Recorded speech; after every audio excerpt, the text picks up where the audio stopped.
primero que valdría la pena decir es, en materia comercial, esto es el equivalente al anuncio del año pasado de la salida de Estados Unidos del Pacto del Cambio Climático. O sea, de ese tamaño es en materia comercial. Es ir en sentido contrario a lo que prácticamente todo el mundo está recomendando, a las mejores prácticas, y es una manera muy bizarra de cumplir una promesa de campaña. Cuando Donald Trump promete, voy a poner a Estados Unidos primero, America First, y dice, me voy a ocupar del tema comercial, propone una agenda comercial que no tiene pies ni cabeza, pero que en caso de llegarla a implementar costaría muy caro. Este es un paso en esa dirección que muchos pensaban que no se iba a atrever a dar. Se atrevió, finalmente se atrevió, y esto pone en riesgo las operaciones de la economía, incluso estadounidense, según reporta el Fondo Monetario Internacional. A México, ¿cómo le viene pegando todo este anuncio? Claro, México no es el principal proveedor de acero, pero es uno de los importantes. A ver, yo creo, le pega de dos maneras. Directamente, México exporta a Estados Unidos el equivalente a $6,000 millones en productos de acero. Es una cantidad bastante importante, digamos, tendríamos que sumar aguacate y berries para llegar a una cantidad parecida. Entonces, sí es un exportador importante, es el cuarto productor más importante de acero, no es un jugador significativo en aluminio. El otro daño que le hace a México o al proyecto de México es el que haya anunciado esto en un contexto donde se están llevando a cabo la séptima ronda del TLC. Es una manera de boicotear esta séptima reunión. Evidentemente, pudo haberlo hecho una semana antes, una semana después, pero lo hace en un contexto donde se estaba celebrando una reunión donde se esperaba llevar algunos avances importantes, y tenemos derecho a pensar, no solo es el daño a los productores de acero, sino el mensaje que está mandando respecto al Tratado de Libre Comercio. Fíjate que al respecto, Kenneth Smith Ramos, por la parte mexicana, jefe del equipo negociador mexicano, ha dicho que ningún país involucrado en la modernización del TLC tiene la intención de levantarse de la mesa, se refiere a México y a Canadá en este momento.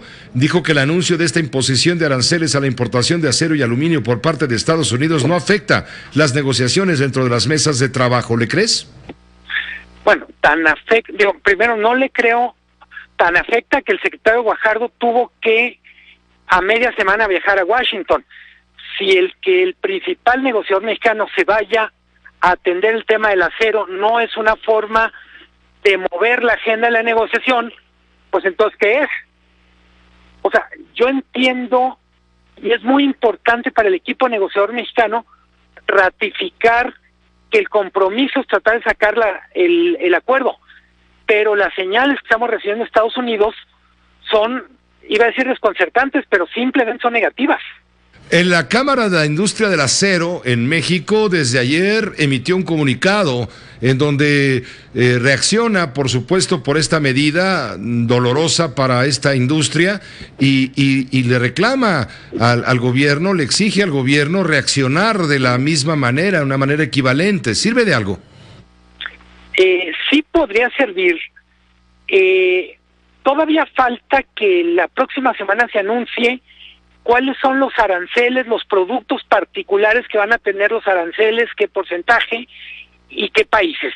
Hay una pequeña esperanza que a México le pegue un poco menos que otros países, pero por ejemplo el mayor productor, exportador, mejor dicho, el mayor exportador de acero y aluminio hacia Estados Unidos es Canadá.